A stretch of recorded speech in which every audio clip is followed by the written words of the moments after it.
Greetings. Welcome to the IFC Midknights. Wow, it looks a little different tonight. You're not Ben, and you're certainly not Oh, Mary.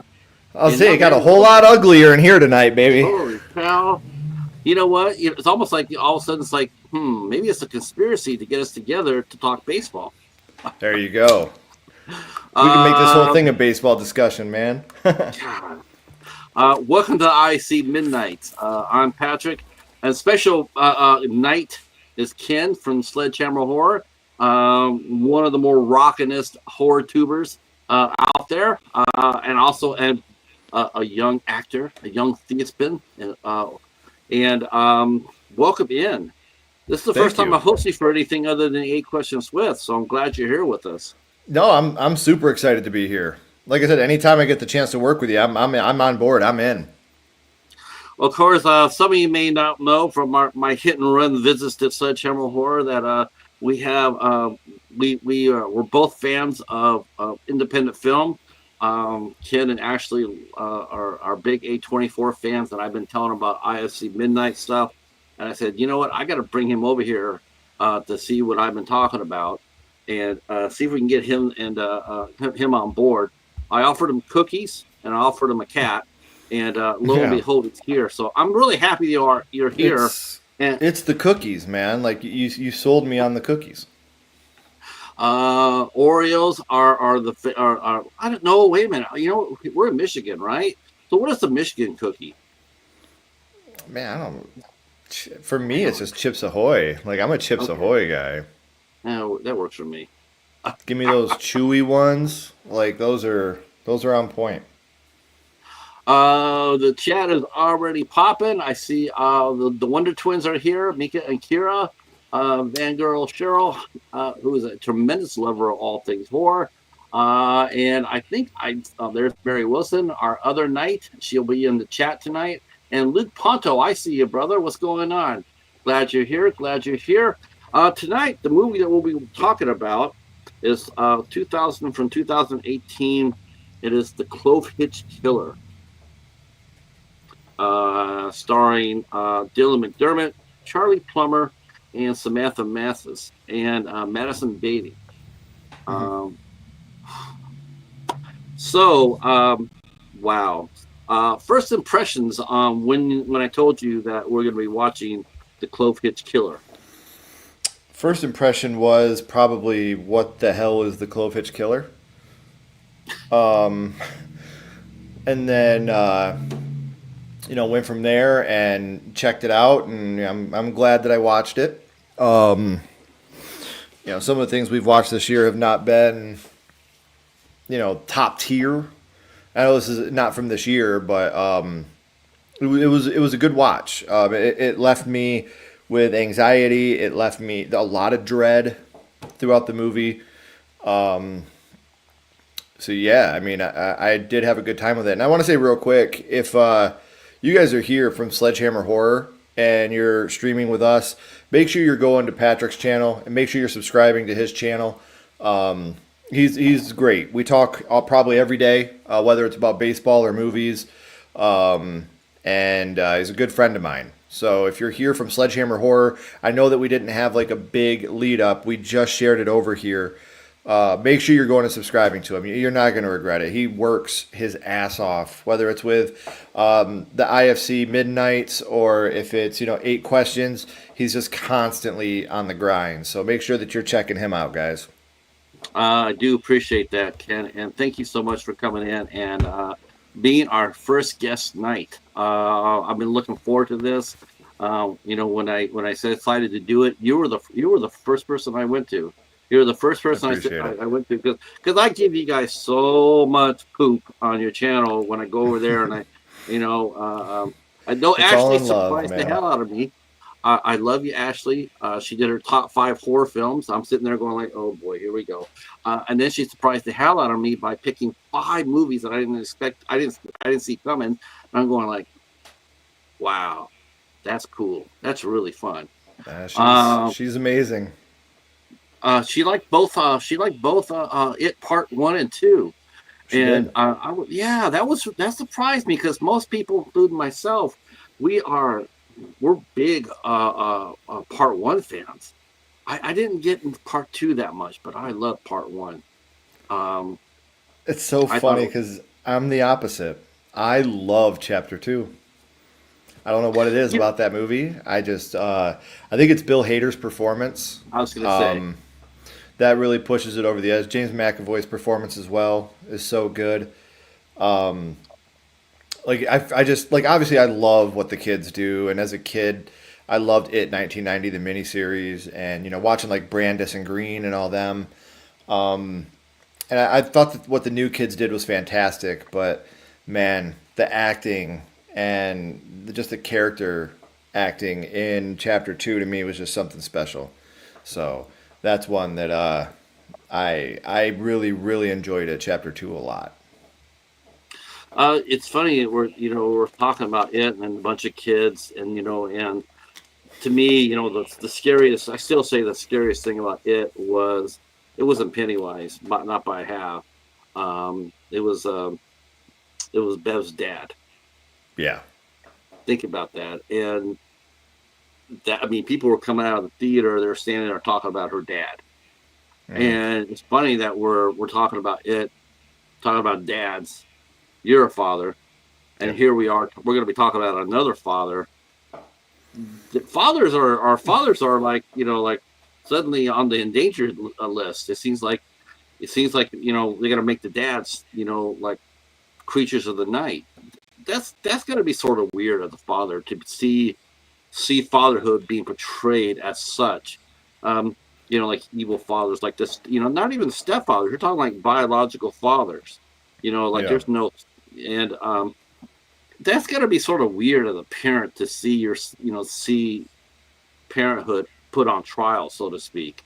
Um, do you ever think about that when you watch like a horror movie or something like that, or is it just pure escapism for you? No, oh no, I absolutely do. Scary and evil fathers don't bother me so much, as weird as that sounds, because I feel like men as a whole suck anyway. For me, it's more like moms. Like when I see like a bad mom or an evil mom, that to Mm, me, my mom, was my hero. Like she was my, right. best friend, and so that to me, like when I see that, that to me is a lot more worrisome and a lot more anxiety. I mean, and like you said, it's real life anyway. Me as a father, I'm very hands on with my family. I don't miss a football game. I don't miss a ballet recital. I don't, I don't miss that stuff. And I don't miss practices. I don't miss anything. That's why, where is it? Everything I do is cataloged weeks ahead of time. So that way, when we go on vacation, I can take the week off. That way I can be with my family and be a dad. Hmm. I'm very meticulous when it comes to scheduling and planning, and a lot of that is because of Ashley. Ashley's very meticulous about that, and it, pushes its way onto me. But to see, I just don't think I could ever understand hurting your children. I just don't think it's something that my brain can fathom. Yeah, it staggers me. It staggers me whenever that happens. I believe you were probably in the same area. You probably remember the three brothers from Morenci, whose That's father right down took the them road out. from me. Yeah, The Skelton boys. That I mean, literally yeah. me, Ashley, my mom. We went on search parties. Like I live, like I'm telling you, Patrick. Like Morenci is literally 10 miles away from me. Wow. It's I live in Hudson, and I'm right down the road from Morenci. And when the boys went missing, and John Skelton is still in prison, the dad. For those of you that don't know, here in Michigan, three boys, brothers, went missing at Thanksgiving with their dad, and he insists they're alive, and he sold them to the Amish and whatever. But it's not good. No. And when you hear stuff like that, or that Travis guy out in Washington that just killed his three little girls and is on the run, Yeah. It, I it, don't know, it, it man. I don't know. When you see a movie like this, like Clovehitch, my first impression was, a lot of people say it's a movie. It's a movie. Of course, it's a movie. Hmm. But what it does to you, like you said, it left you with anxiety. I had the same uncomfortable feeling when I put this movie on. I was very uncomfortable. I'm sitting here watching this, knowing that this father, on the surface, he seems such a like a just a dad of the year type of guy. Like Hmm. there's just no way in hell that he's capable of doing something like this. And and at the same time, knowing that there is that possibility, it just sets your teeth on edge. It's like, okay, how is this going to affect his relationship with everybody else in his family? Or is he just going to snap? I mean, what's going to happen? And I mean, he's close to his family. He's a church going Boy Scout leader. I mean, he's just he's the type of a pillar of the community, so to speak. Which would be the Like you said, last person he's your prototypical TV dad. right. And for those that haven't seen it, it's Dylan McDermott that's playing this role. So it's really easy to want to trust and want to believe him. It makes it, because we know this actor, we love this actor, it makes it so easy to want to trust this person and want to believe that we're being misled, and maybe a vegetative uncle did something and he covered up for it, you know? When we see her voiceover and they're talking about how the Clovehitch killer has struck, and killed 10 women, and then 10 years ago he dropped he ended he stopped doing it. And and you're thinking to yourself, going like 10 in such a small town as they're at. I mean, how could anybody forget anything like that? You think, Right. which is really weird because if you really want to think about this, you could tie this to the movie that just came out, the remake of it, the summer movie. And I guess one of the main characters is really upset because the town seemed to have forgotten. You know, Oh, the, I'm yeah, going I like, hear about I'm going like, nobody's gonna forget 10 women disappearing. I don't care if it's 10 years, 15, 20, 30. You're always gonna be remembered. that. Yeah. Especially since the killer got away. Well, I Uh, think movies like this are, Ashley likes to call it real life horror. yes, This isn't a killer clown that can take different forms. This isn't a doll that's come to life. This is just real evil. This is true, unadulterated, real life evil. And this could happen in any town, you know. And I think that these movies are the ones that, as an adult, scare me the most. Like these ones, yes, home invasion movies. It's just, and like Mika and Kira are saying, like with BTK, the Bounty killer, Long Island killer, these things happen, and sometimes people are so good to be able to get it away with this shit. yeah. I mean, it's really strange. Just when it's strange because sometimes you can go on YouTube and you can type in cop camera video channels, and they'll have you know killer, escape killer, or suspected killer is finally caught after 45 years or 40 years, and you're sitting there going like, this guy lived among us for 40 years. Yeah, What has he done that we don't know about? right. 40 years is a long time to perfect your craft. If you're that mindset. I mean, they show this one guy, he gets busted for one. He's talking to the cops. He admits to two other ones that they had no connection to him about. They had no idea that he had anything to do with it until he Right. says something. And it's like you look at Don Burnside, and he's the type of guy that you would see getting caught 40 years later. He's careful, and he's extremely dangerous. But you would never suspect him ever. And that's how it always is. I would look at Gacy. People loved him. He was loved in his community.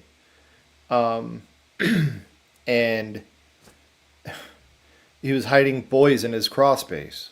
Yeah. Like, it's so messed up, man. And like, I just don't understand. I think the mental capacity to be able to do that to another human being, and be able to go about your day like nothing's happened. Go out grocery shopping and saying hello to the local bagger while you've got people decaying in your basement.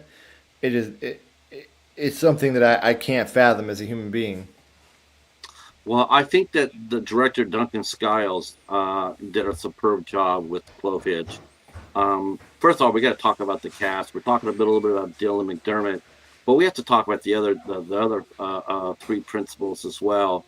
Um, I actually think Madison Beatty and Charlie Plummer stole this movie Hmm. as far as their performances goes. I mean, watching his son Tyler. He's only like 15, I think, in this movie, and his face tells the whole story, the utter destruction, and you're so and when he starts finding out, when Cassie tells him that about the Clovehitch killer, and then he finds out that his dad might be a part of it. He struggles so much with it. Hmm. He loves his dad. He loves his dad, and I mean, it's just a never ending nightmare. Trying to get you're in a nightmare phase, and you're trying to wake up, and there's nothing to wake up to because it's still Right. right there. I felt, I mean, his character very brave, but I just, my heart broke for him. It Hmm. really broke for him, Well, it's and his hero. You know. yeah. Um, it tells us too. I mean, if you think about the first time where you saw your parents, like, up to a certain point, we always looked at our parents sort of are like our heroes, like, most of us did. And Hmm. you look up and you're like, my dad's a good dad, he's a provider. My mom's a good mom. She's a provider. She cooks, you think about your parents and you think about how good they are. And then you start thinking about the first time you ever saw them, be human, whether it be Yeah. a fight over a bill, or, or where were you last night, or just, why are you gambling? Get off the internet. That all of a sudden, as a child, you see that for the first time, and all of a sudden your parents start to shrink a little bit in your eyes. You start, instead of them being, standing 10 foot tall, then you start seeing them shrink, like, they're just human beings, just like I am. Yeah. And a lot of kids, they struggle with that, um, much like Tyler did. He was, when his dad took him hunting, and he explained what was going on. He just said, "Yeah, whatever you say, Dad. You're right." He That he, whole he scene when he's walking behind him. Where are we going, Dad? mm, Oh, we're almost there. You're like, oh no. yeah. Um, so the movie opens up with we read the voiceover about the Clovehitch. He disappeared 10 years ago. My my question was, where was he? Right. Because it's like, you're thinking, going like, there's just no way that he's going to drop off the planet. Not when he's done 10. Maybe if he'd done one or two, I might believe that. But this Yeah. guy, he had it. He had the fever bad, and you sort of get the idea right away that even though they said there was only 10, he knew that there were more. Right. But we just didn't know how. And we meet Cassie, who is pretty much obsessed with the case. For good reason. And yes, wow, what a mind blowing, what a mind blower. Yeah. Um, so we see Tyler. He's in his troop. He's a good kid. Uh, Cassie puts it in his head that, hey, something's may not be, everything might not be so copacetic over there. Your dad, you know, your dad could have something to do with this. We go ahead and we find out, we see through Tyler that he's been watching his dad. His dad Hmm. has a shed out back with a padlock on it, but he's been able to read the combination because his room is over the doorway. So he's able to pick up the combination after a while. I thought that was pretty damn clever, to tell you the truth. Oh yeah. um, you're sitting there watching that, and I don't know. Maybe that was the first time. That was it would have been interesting to see what Don would have responded to if Tyler had walked out there and said, "Hey, Dad, can I see what's in the garage?" Right. I really would. But his dad, though, he was passive aggressive too. Um, when they went to talk about the sex part, Hmm. and the scene that really got me too is when they're talking about about sex, and he's saying how some people just snap. And he grabbed a hammer and he brought it within an inch of his son's head. Yeah. Oh, You're like, dude, awkward conversation with dad is over now. yes. Like, Let me go to the chat fuck, real quick. man. You guys are killing it over here. Let me bounce over here, and I'll let Ken catch up with this chat as well. Hey Tom, how are you? BTK got away for 40 years. Yes, that's right. Yeah, he got away for a long time. Um, yes, realizing your hero is not who they say they are has to be heartbreaking. I agree with that. Serial killers are crafty. Yep, organized. Um, yep. Let's see. Hey Michelle, how are you? How are you? See, Tom mentions in New York we had Richard Cottingham. I think that was the Long Island killer, if I'm not mistaken. And he was worst of the worst, right? Was he the Long Island guy? I Body believe part so. I'm someone. looking it Yeah. up. Let's see. Tell his dad he has a dark passenger too.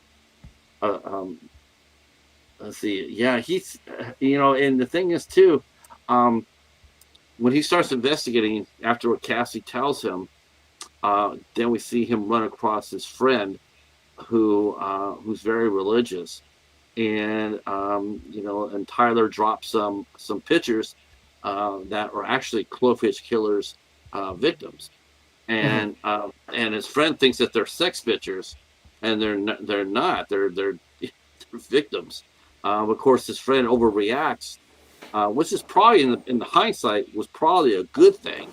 It's probably Yeah. what really saved him, because if his friend would have got if he actually, because he wanted to talk to his friend, he needed someone to vent to, and if he would have vented to his friend, that He would have would have not killed have been him. so good. Yeah, Yeah. that would not have been so good.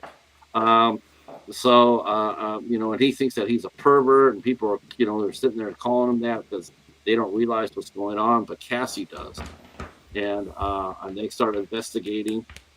They go over to supposedly Cassie's grandmother, but it's actually a friend of the family's who used to be on the police department, who was investigating the first Clovehitch, the first cases. So Cassie goes over there and pours over all the information, all the files that this lady has, and they start connecting the dots. Um, and you can see too when Tyler he starts believing Yeah. when he goes in there and he finds the first pictures. I think he knew from that In the time on. you talk about when he gets in that hidden compartment area. Yeah, yeah. Yeah. I I I think it was one of those things where he knew right away what was going on, and no matter what they burned, he knew in the back of his head. He's just. I don't think there was ever anything coming back from what I just think was fun. that how do you, I mean, sure, he probably knew, but how do you accept that? You know? Like, how do you just say, like, yeah, that my dad is the killer? Like, how do you bring that into your heart? Like, especially when he's the man that he is.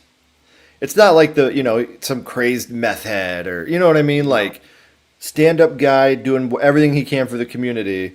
Like, yeah. he was the perfect killer. Mm-hmm. Yeah, I mean, really, that's really what comes across is that Don was the perfect killer, Yeah.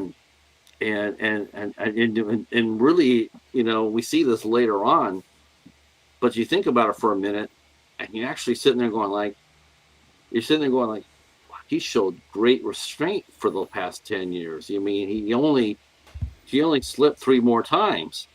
You're thinking to yourself how much control, because you got that, like the scene with the hammer, and then the other Oh yeah. scene where they're loading up the truck and he grabs his son in a full Nelson, and it's like break loose, and his son's halfway, like but then his dad, the last time he cinches it, he says break loose. It's like, dude, he can't break loose the He first two times. can't. Like, No, come but his on, wife, man. and he cinches it. He wants to tell his son that he's still dominant. Right. He's still the head alpha of the family, and that to remind him of that. To like, I'm still in charge. Hmm. Until you can put me in a full Nelson, I'm still top dog.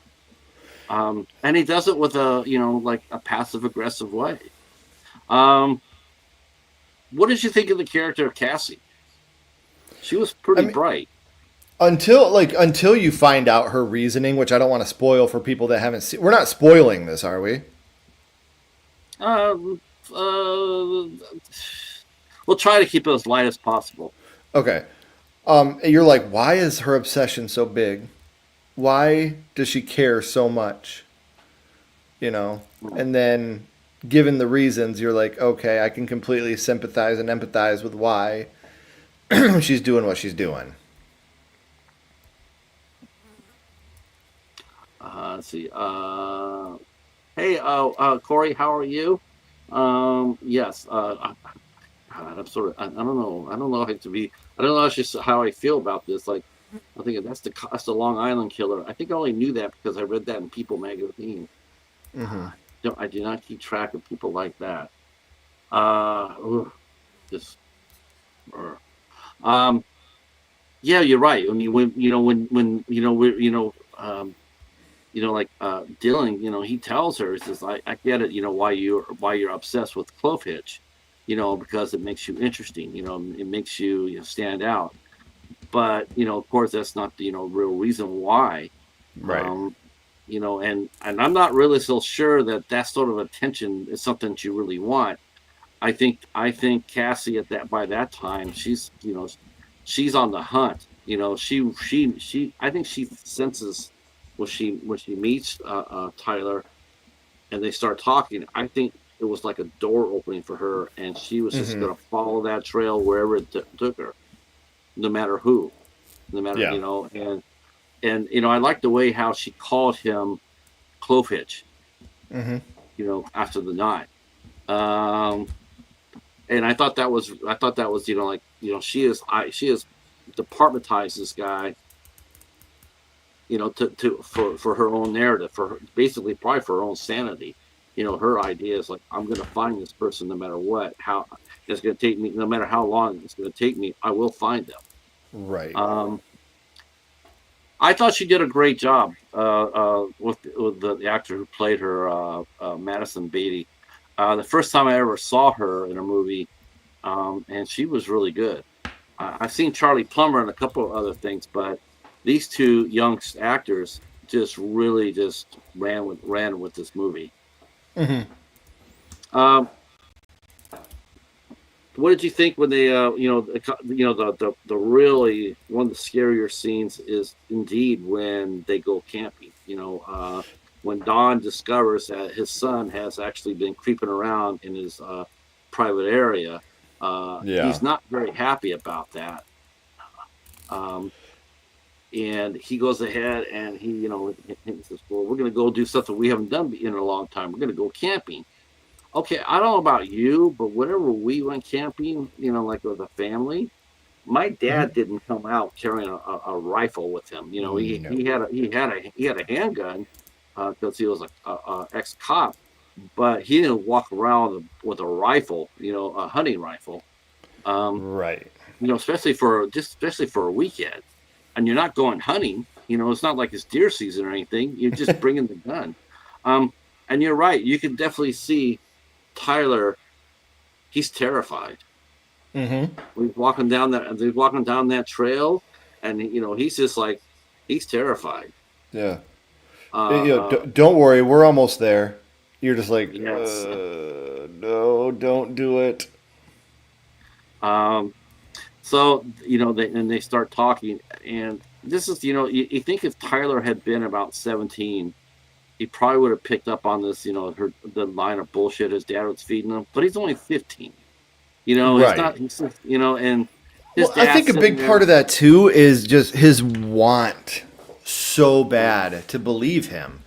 Like that overtakes what we would look at as, common sense. Like common sense tells you that, what he's saying is bullshit. And, you're talking about the uncle stuff, right? Right. Yeah, common sense tells you, like, come on, man, this is bullshit. No way.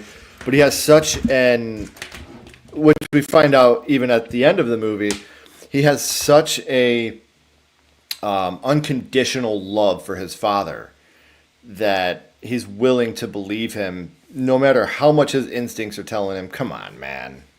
This is you come Right. on. But because his love for his father is so unconditional, he's willing to stop any type of investigation he's doing because he believes in him so badly, no matter how silly it may be. That's his faith in his father. The scene where they the fire where they burn things. They Yeah. burn. At that scene You're sitting there. especially, you're like, come on. Well, I was thinking he's sitting there watching this, and you see him watching it. But I was actually watching Dawn because those were trophies, Yeah. and you're not really thinking about the son when you're watching that scene. I didn't. I was thinking about him. I was thinking that's a hell of a lot of trophies. He's gonna have. I mean, he probably goes down there whenever he's stressed out, and he And just probably looks at his relives those trophies. moments. Right. But now here he is being forced to get rid of them. You could that was probably the first time you could sense him cracking, Yeah. Don cracking, because you see him like every time, how slow he's putting everything in. He's looking at his son like, do I have to put this in? And he gets the very last box, he puts it in there, and you're just thinking to yourself, going like, you know what, I would not want to make that guy mad at me right now. That No, because guy now was he's got to so. go get some more trophies. Mm-hmm. um and so Tyler, he tells Cassie that, hey, my dad, here's what he said.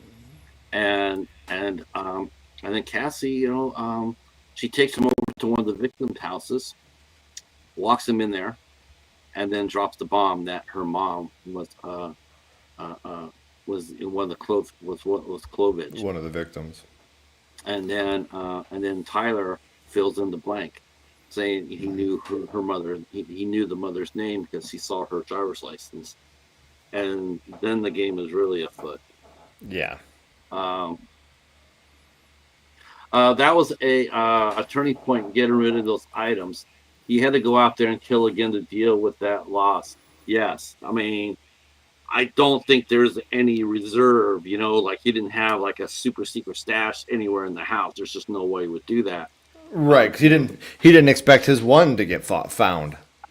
Why Right. would he have a backup when he had the other one hidden so well? He thought. I mean, not only in the garage, we had that in the shed back there, but then to go underneath the crawl space. I Yeah. mean, it's like, okay, you found, you would think that he would go back there, find everything on the surface, be satisfied with that, but they went in there and went underneath the crawl space and discovered that it was hell of a lot worse than what they were led to believe. A lot worse. Oh yeah. Um, So Tyler wants to go to a leadership camp, and initially there's no money for it Yeah. because Uncle Rudy. Yeah, but all of a sudden now, Go ahead, buddy. he found the money to send him, and then he's gonna send his wife and his little daughter to go visit grandma. For a Um, couple and weeks. yes, he'll go there for a couple of weeks. Tyler, go on and enjoy your leadership class. Mm-hmm. and and he's just you could just smell you can smell the anticipation on him that God, I just want to get I mean, you're a dad. You ever Oh had the yeah. moment where you've had the moment where you just want the house to be quiet? Like Yes. here's $20. Go get a Slurpee and a pizza. Just leave dad alone for a couple hours. Yeah.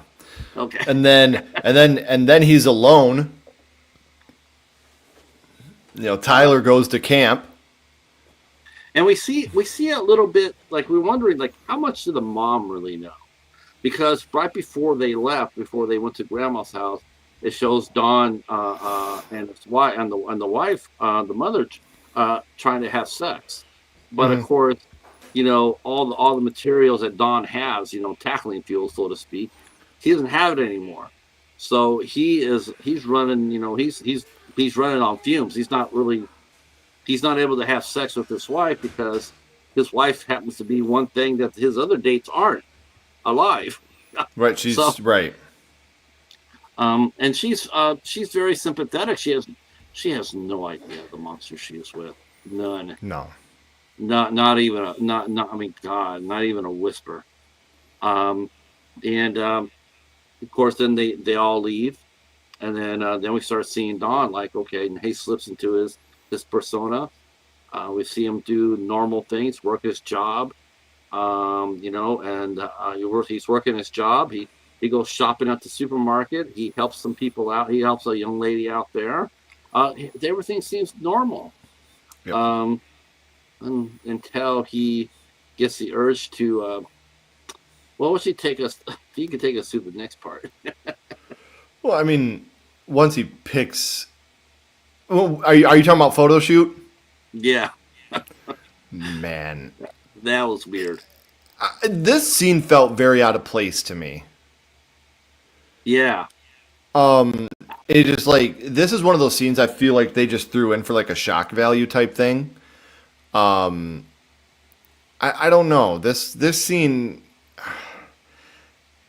it wasn't even so much uncomfortable as it was I just felt unnecessary.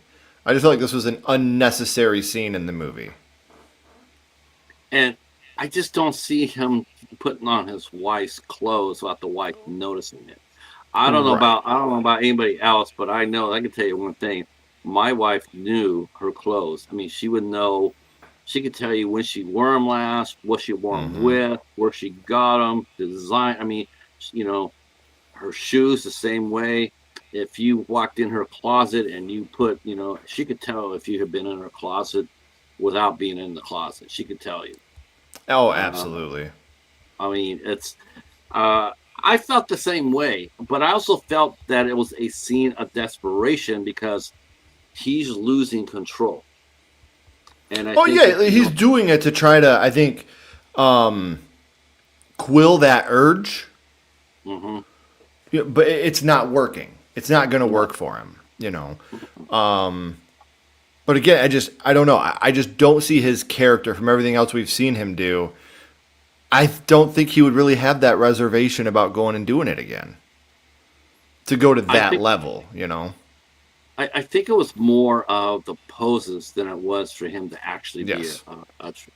it wasn't like I don't think that he was a transsexual or transvestite. I think he did it just for the poses Right. because that's what got him off. And and but still super creepy and Very and then uncomfortable. very uncomfortable.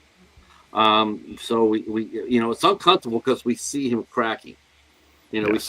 We started to see it crack in the camping trip. Well, now we're really seeing it. Now we're actually hearing the cracks. Right. We see him, but now we're hearing them. And then he starts following the woman that he picked out at the supermarket. Now this is scary than shit. This is when this movie's a terrifyingly real movie, like I said, a real evil. It's Mm-hmm. really weird when you watch somebody do something that could happen, and we see him stalk that lady, go to her house, break in the house. Um, I was sitting there watching him with the screwdriver, and I'm going like, well, where's his gloves at? Mm-hmm. Where's his gloves? He's got to wear his gloves. I mean, you can't do that without the gloves. I mean, because you're gonna get busted. Um, but he doesn't touch anything. He's careful. Um, and and sure enough, and he starts following that woman. He follows her, and then he finally gets up the nerve where he's going to go in there you know, and he talks to his wife. As he's talking to his wife, Yeah.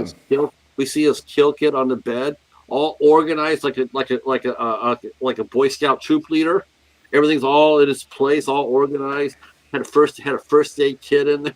A first aid kit in there. I It's mean, so weird, man. Like oh, how the OCD of our killer, you know? well, I mean, the FBI uses two terms: an organized killer and an unorganized killer. Right. And that's how they catch a lot of these people because they do things. They do, they're unorganized, which means they're sloppy, and a lot of Crime times of they'll leave passion. right. And then they're organized, which means they do exactly what Don did: was sit on the bed, look over everything that he needed for his kill. He has everything all planned up, and now he's going to go ahead and carry it out. He's going to make it as fast as he possibly can. Hmm. Um, yeah. Uh, I feel sorry for the woman. I mean, it was a small part, but I thought she did a great job. Um, Absolutely. Super creepy scene where Clovehitch comes in and he's just standing there. He's just standing there, looking And he over. knows what he's doing. Sure, right? Because we saw the church. The church is sitting there saying, you don't have, there's room for redemption. There's always room for redemption. You don't need to do what you don't. You can always come to God, and he's a religious man. Well, why is that not a shocker, right? I mean, Right. uh, Aren't they always? aren't they always? No doubt about that, kid. Some of the worst of the worst are the ones that hide behind the word of God, right? Hmm. Oh, Because they know they can use it as a shield. right. Um, I'm trying to think of this movie where I saw where I'm trying to think of what I know what it is. There was a movie where this guy he's killing somebody and he's spitting beer on him. He's got him hung up. He's spitting beer on him, and then he gets taken out. I'm trying to remember the movie. That's right at the tip of my tongue. Uh, it was a really creepy scene. I saw with Dawn standing over her, and though I did think it was not funny, but I did think it was slightly funny was when he came in there and he hurt his back, Yeah. because he had been talking about how his back had been hurting throughout the movie, and then when he came in there, he hurt his back. Um, Just to answer Mary, I don't think so. I don't. no, no, the woman, no, she lived. Yeah, I Cat, thought cat, she lived. yeah, yeah. Cassie saved her. Yeah, because Cassie shows up right at the right time. And then Tyler shows up at the right time. Mm. Yeah, I didn't expect that. I didn't know what to expect. I wasn't expecting that. I was expecting that he's gonna kill her, and then he's gonna take it back to the house. Someone's gonna spot him, or he's gonna make a mistake and admit it to somebody, to Tyler down the road. But when Tyler walked in there with is this, and his dad, Don, that's when you knew that guy was seriously insane. Is when he turned around and says, "What are you doing here?" Right. Like he just Like he walked caught him beside him. getting in the fridge, Yeah. after Oh, midnight. Like, what are you doing in the fridge, bud? right. He says, "What?" And then he gives him a gun safety lecture. I mean, just listen to the line of bullshit, and what's sad is that you can see Tyler fighting to believe it again. He Right. doesn't know where he's at now. Now he just doesn't know what to do. And then Cassie comes in there and says, "You're not going to believe this bullshit, are you?" That's what he needed to hear. He needed to Right. hear someone to come up there and say, "You're not believing this, right? I mean, you're seeing this with your eyes. What he's doing, you can't deny it. You can't deny what you're seeing here." Um, but he's 15 years old. It's his dad, and I did think it was really sweet when the first thing he did was, "Is she okay?" Yeah. Like I thought that was like, that's when he asked about the victim more than his dad. You knew that, you just knew that Tyler, you knew that it was gonna be rough, but no matter what was going to happen next, that his heart was in with the other person, with the victims. It's Right. like, I love you, but I can't stand why you do this. Um, and of course, his dad being his dad. I mean, when Cassie tries to help out, he slams the. We first we go back. We find out how they got there, Yeah. and we yeah, they flash back, and we And find out show where that he never Tyler. went to camp. Right.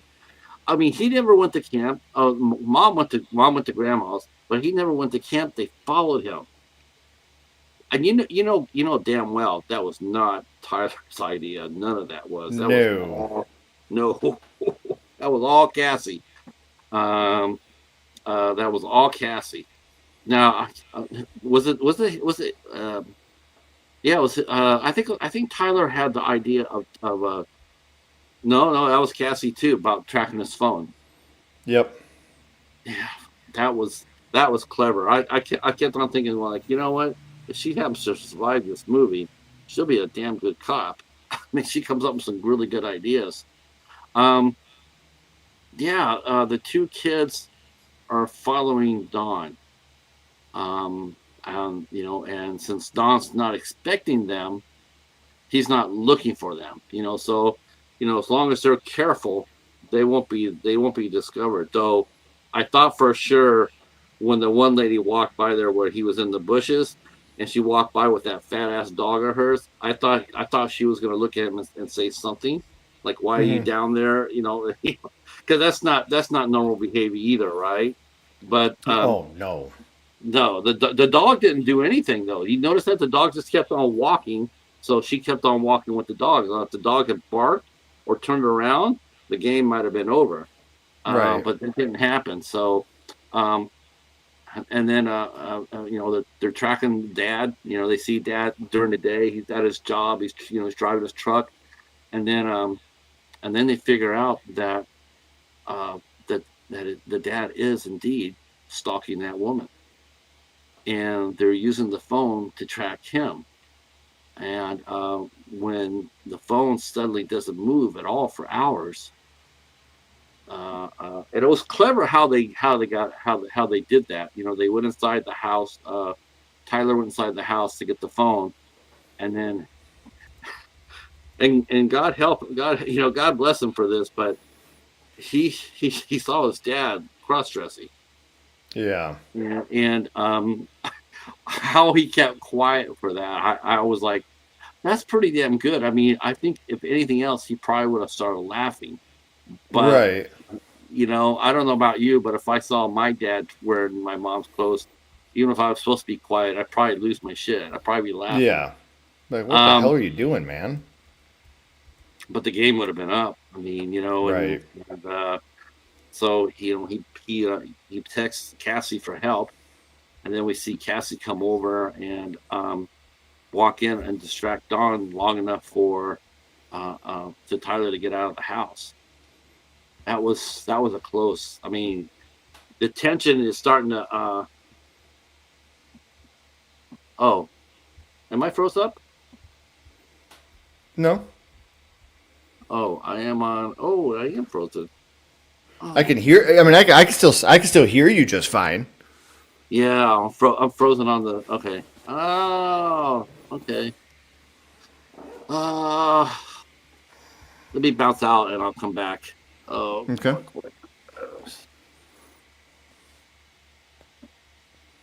Let's see if I can do it.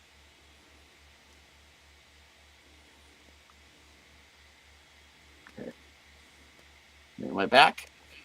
Yes. Okay.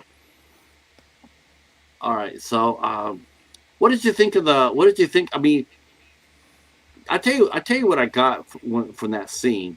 and tell me what you thought about this, Ken. It did feel like watching a little bit of the Hardy Boys and Nancy Drew, didn't it not? Yes, yes, it felt very. Um, what's the word I'm looking? Harriet the Spy-ish. Mm-hmm. Yeah, it. Yeah, it froze. Hopefully, You're okay, not frozen for me. okay. Yeah, yeah, I'm not frozen either. I'm just looking at my screen. Let me plug in my cord. Maybe that'll help out a little bit. Uh, it's a new phone, so I'm still Yeah, learning I it. get it. Okay. Yeah, I felt it, right? I'm going like, man, these guys are, but they're clever. Not everything they're doing is infallible. It's not Yeah. like the perfect crime. They made several mistakes that, well, if Don had any clue of what they were up to, they would have been busted a long time ago. Um, Mm-hmm. but since they managed to squeeze out, and then they realized that what Don has done is he's making this move on the woman. He leaves his phone in the house, which would be a good alibi establishment. Like, where Sure. were You, you? you are I was frozen not. again. Oh, okay. All right. Let me I try don't know going what's going all on, but yeah, now your picture's frozen again. the. Okay. Let me go all the way out and come back here.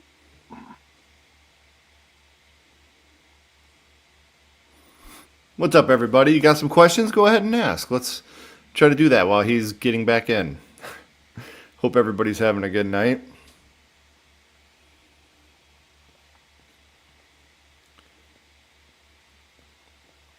Just watched a movie last night. Can't talk too much about it, but probably the most uncomfortable movie I've watched this year. It's called Pig Hill, so be ready for that. Should be coming out later this year. Made Ashley and I extremely uncomfortable. What was it called? Pig Hill. Is that a Australian movie? No, no, it's all American. It's Hmm. just like I said, I'm under embargo, so I can't say too much yet. But it's nuts. It's crazy. That's I all I got, can say. I got one of those. I'm the same condition. I can't say too much about it, but it's called No Tears in Hell. Hmm. Yeah, that's some coffee table level shit right there. Yeah. Yeah, it's extreme. It's extreme. I'm just sitting there going like, man, this is not easy to watch. Good movie, good Hmm. movie, but not easy to watch. All right, so we're back with our Nancy Drew and our Hardy Boy. Um, they realize that the dad has left the phone behind to establish his alibi. I've been home all this time. You can check my phone. I've been here. Uh, you know, um, so they know that the dad's at the house. So Tyler grabs he's an all American boy. What's the first thing you do? You grab a gun, grab a gun. Right. So you're right. It's makes sense to me. He knows he can't match up with his dad, and so they zip on over there.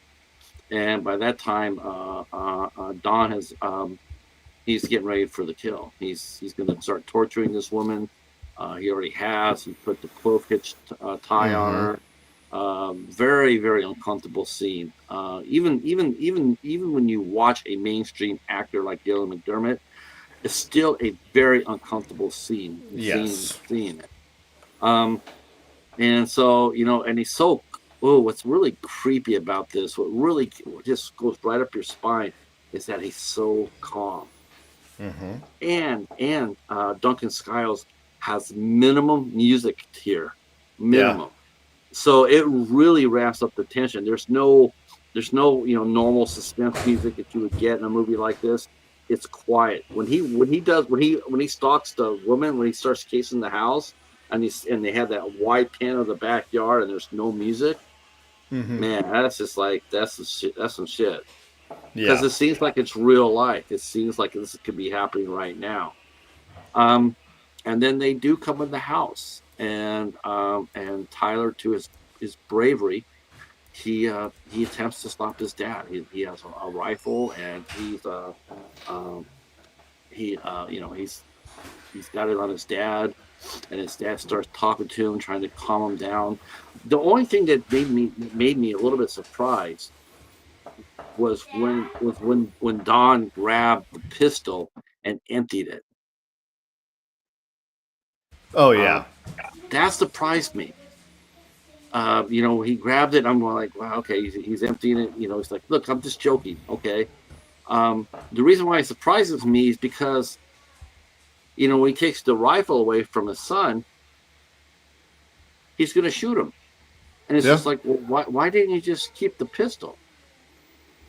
And it's It just, was just, I think that what he's doing there is just trying to like lure him into a false sense of security. Maybe to bring his guard down a little bit. That's how I interpreted that scene.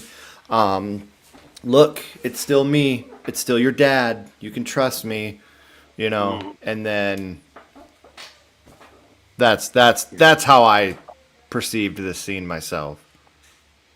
you just feel so sad for the son. You feel so sad. I mean, you feel like he's going down the side of a mountain, and he's trying to, like the movie, like Mount Everest. You think that he's just trying desperately to claw at the ice to stop his slide. It's like Right. everything that he's known, all of that he has known, it's going down right before his eyes. I mean, his dad, and he still loves his dad in enough to sit there and say, "You have to turn yourself in." You know, he didn't curse at him. He didn't go off on him. He didn't call him a monster. He didn't say, "I'm going to shoot you, Dad." He just said, "You." His compassion was still there. He He still wanted to loves see if his father. You yes, know.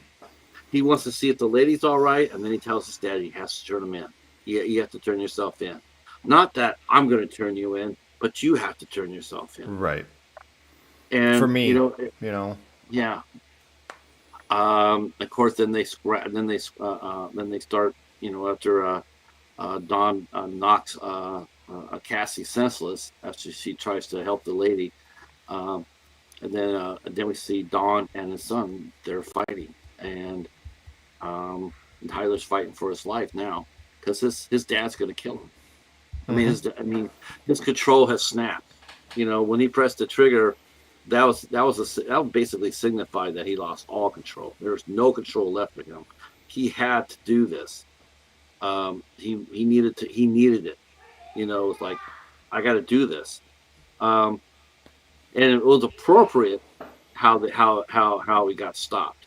I was really glad to see that how they ended the attack. I thought Hmm. that made perfect sense for me. You had to have Cassie play a Yes. big part in this. And then, obviously, the most stunning scene of all is after Cassie knocks the poo out of Dawn. She goes ahead and she's gonna call 911.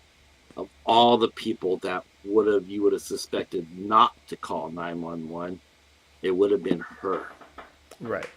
You would have thought it would have been her to decide his life, Don's Hmm. life, where it was his son. His son reaches out and says, because his son realizes it's a monster.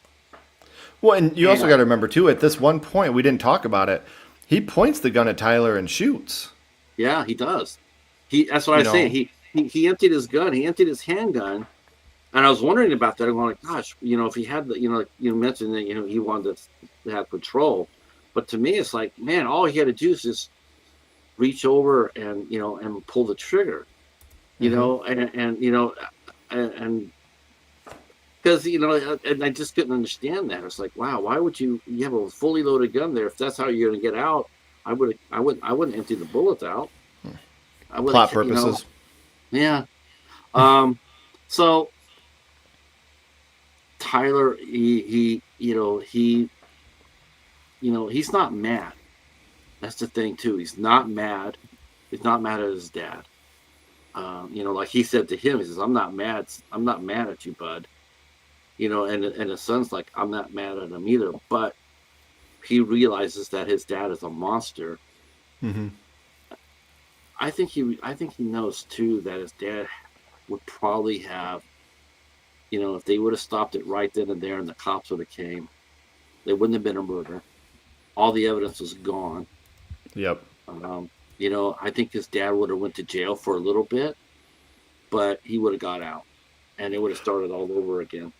I'll And say with all the legal, all the red tape, he probably, he would have spent years on the streets before he ever faced any type of consequence. or just get a slap on the wrist. He might Right. have done a year, a couple.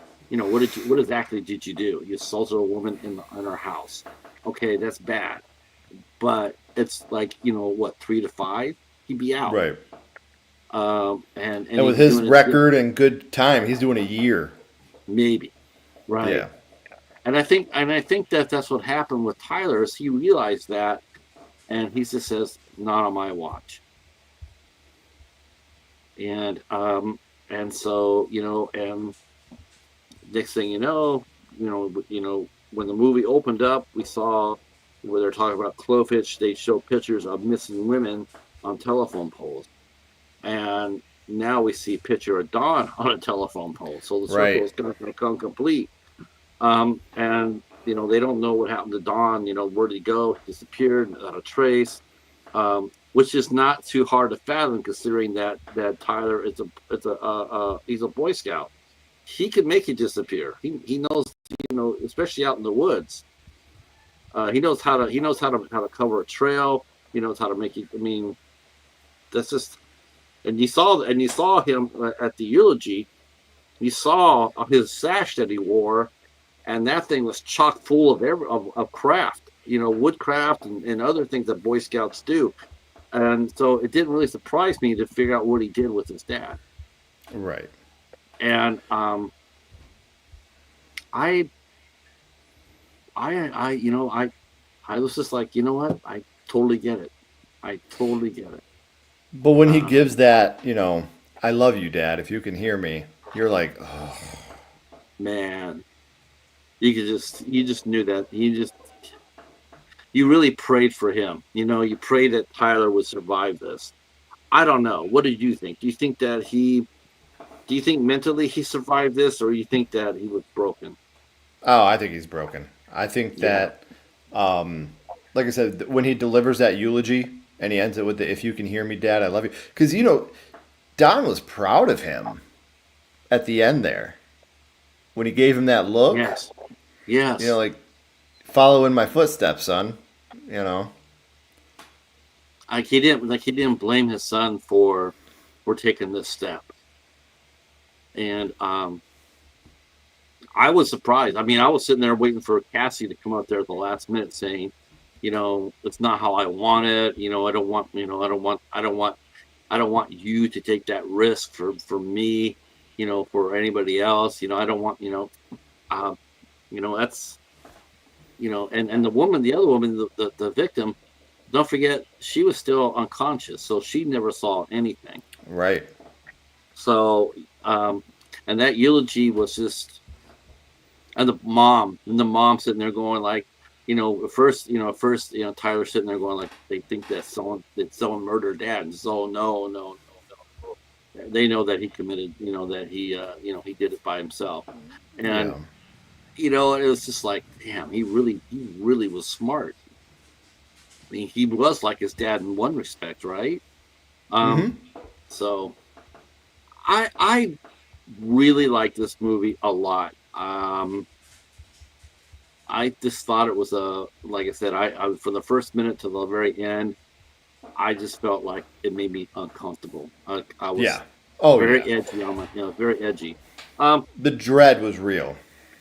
mm. This is IFC has put out a few of these movies. They put out a few of these, and whereas people think that IFC Midnight does a lot of genre movies, a lot of creature features and whatnot, they do their fair share of crime dramas, like a Clovehitch Killer. There's Mm-hmm. another movie that they released out that also would set two others, or actually three others. all of them are on our playlist. If you go to my channel where you're at right now, if you go look at my playlist, you'll say IFC Midnights. I highly recommend you guys watch our coverage of Bound to Vengeance, The Den, and Cold in July. All three top drawer movies like this that will set your teeth on edge. Um, all very well done, and probably have never heard of these movies. But if you're a horror fan, you definitely want to look them up. Okay. Um, very very good movies.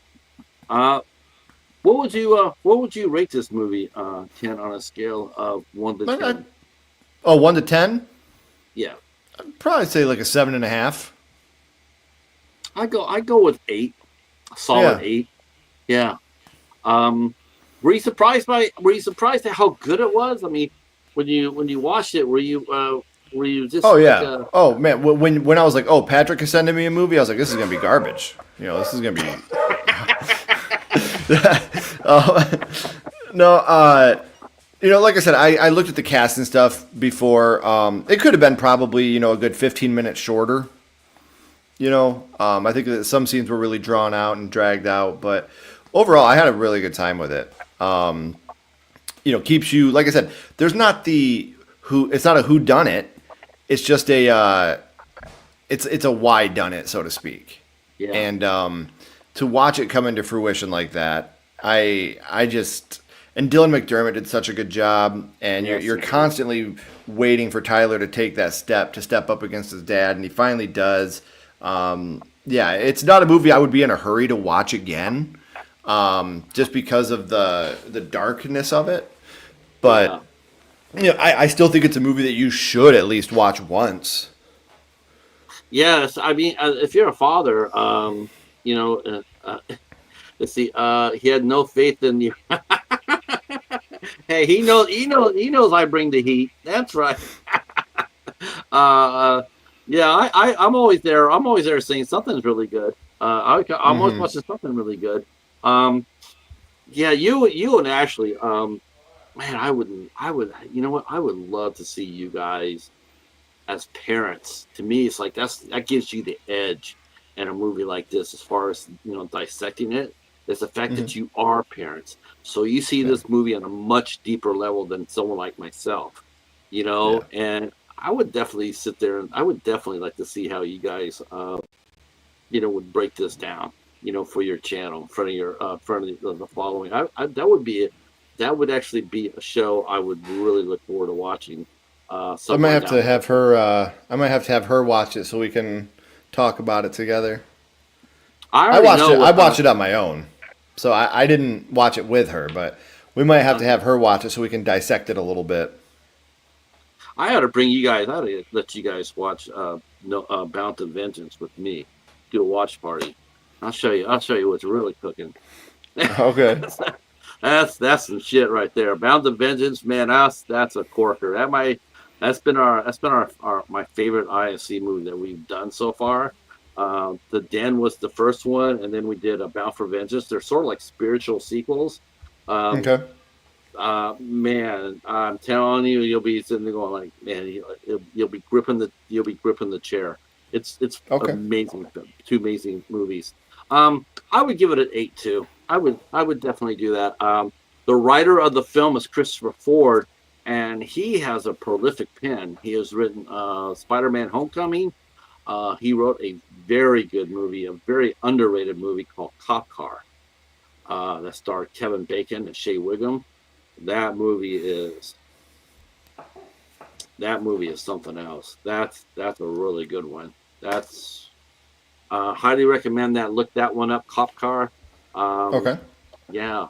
All right. Real quick. I'm gonna go ahead and let you tell us what's going on your channel, because I know you're always busy.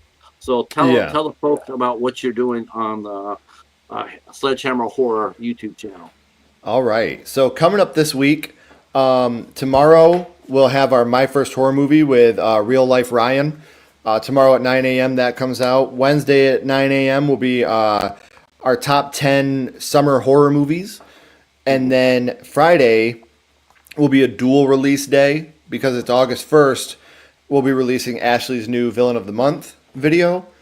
And either Thursday night, Friday morning, our spoiler review of the new Zach Krieger film Weapons will be out as well. I think, if I'm not mistaken, didn't Ashley email me to say the villain of the month is AJ Hinch? Yeah. Yeah, something like that. No, this is actually going to be the Fisherman from the I Know What You Did Last Summer franchise. That's who she chose. And then Friday night at 8 p.m., we will be live doing our horror movie tier rankings for part 9s. We've done one. We're going from part 1s through part 10s. And boy, oh boy, has this been an adventure. What franchises have more than 9? I can tell you exactly what movies we're ranking for part 9s. Hellraiser. Part 9s. We'll be doing Jason Goes to Hell, Freddy vs. Jason, just because we had to throw that one in somewhere.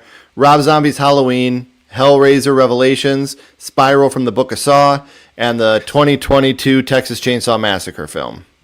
Now you and Ashley, now you guys are fans of Jason Goes to Hell, right? I am a fan. Ashley fucking hates it. Really? With a passion, she hates it. Like, it's one of her least favorite movies of all time. So that's her Toni Collette. Yep. I can respect that. So Saw, Friday the 13th, and Hellraiser. That's 3, right? Is that the only 3 that are available for 9? Texas Chainsaw Massacre 2022. I didn't realize that. Freddy versus Jason. We had to add that one in. What was the other one? There was one more. Let me see here. Wow.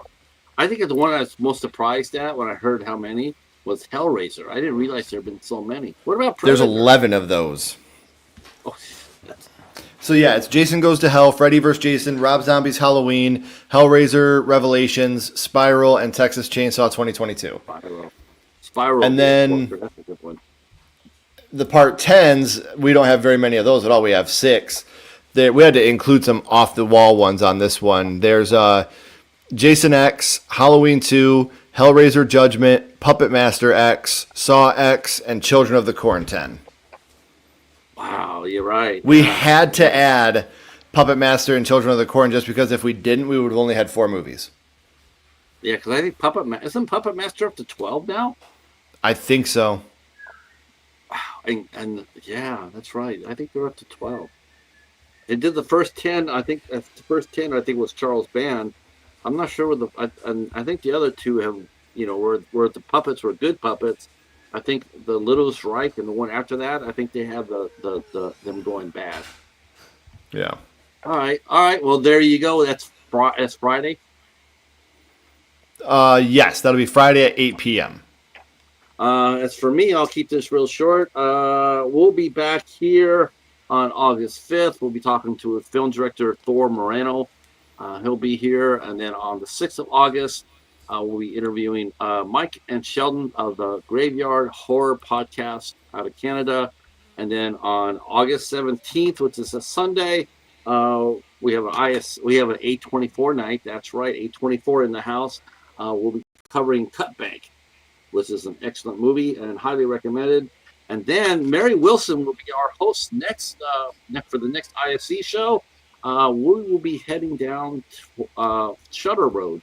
We'll be reviewing or discussing the movie called Z with Keegan Connor Tracy. Love Z. Z wants to play, baby. I just love Keegan Connor. She's always been so cute to me. I might not remember her, but she was in the Final Destination 2. She was the one that got the PVC pipe put through her head. Through the head. Yeah. Yeah. Have you seen Z yet? No. It'd be my first time watch. Man, such a good movie. I believe Ashley and I included that on the top 10 horror movies you should see if you haven't. Okay. Yeah, it's so good. Mary Wilson is a tremendous picker of movies. she picks out some terrific films for us to watch here in the IFC show. And after that, I don't know what Ben's going to pick, but Ben's going to come up with something too. We just got done watching Anything for Jackson.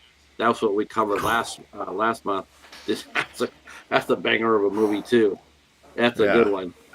And then we came back, of course, with Clovehitch, and then and then we've been going around again. Thank you everybody for coming in and supporting the show. Ken will be back at some time, and we will be doing this again with him, and hopefully Ashley next time. If you have any interest at all of popping up here doing an IFC show, or if you wanted to join the Midnight Society for one of our deep dives, just reach out and touch me over on Facebook. Say, hey, Cheetah. And then, we'll talk. Get you on here. That'll be a lot of fun. All right, boys and girls, that's it. I want to thank you for your support. I appreciate it so much. Ken, awesome show. Thank you again so much. Thank you, man. We're going to do it again sometime soon. And to the chat, we're going to go ahead and say goodnight right here. Ken, you know the routine. Stay there for 1 second. Everybody else, thanks. Peace.